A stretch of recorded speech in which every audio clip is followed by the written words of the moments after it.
Now, when we talk about the IRGC, I think it's very important to begin by defining the IRGC, understanding its nature, because ultimately that is key in order to prescribe it. So what is the IRGC? First of all, it's important to underscore the IRGC is not a conventional state military. It operates as an ideological organization. Now, it's constitutionally mandated in the Islamic Republic's constitution with an ideological mission of jihad to spread Sharia across the world. And that's in the constitution. It's still there.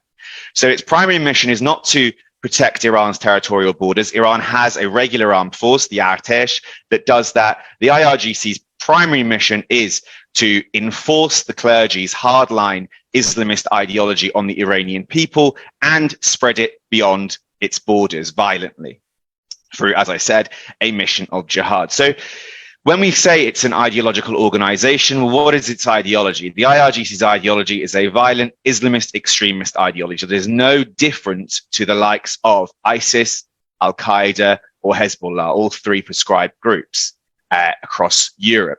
Now, just like these extremist terrorist organizations, the Guard has a program of indoctrination, a formal program of radicalization. Radicalization now makes up for more than 50% of the IRGC's training. So overall, all the military training, etc., 50% of that now is indoctrination. So what are they teaching their recruits? They are teaching their recruits based off the internal training manuals of the IRGC that I've got hold of, that I've analyzed and published on. They are calling and they are teaching their recruits to wage jihad against Jews, Christians, and Zoroastrians on the basis that they have, quote, unacceptable faith, and therefore they must either be executed or must convert to Islam. Not only that, when it comes to Iranians, the Iranian people, Iranians who are opposed to the Islamic Republic, who oppose Khamenei's regime, the IRGC is teaching its members and their families that these individuals are muharibs. They are waging war on God, and therefore they must be tortured prior to their execution.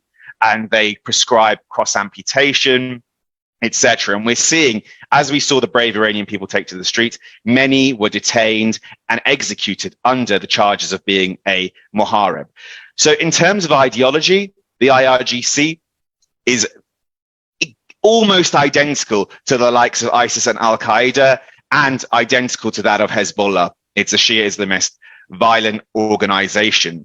It's also worth pointing out that the Quranic verse that is above the IRGC's logo, which is a call to arms, is the most cited Quranic verse used by ISIS and Al-Qaeda.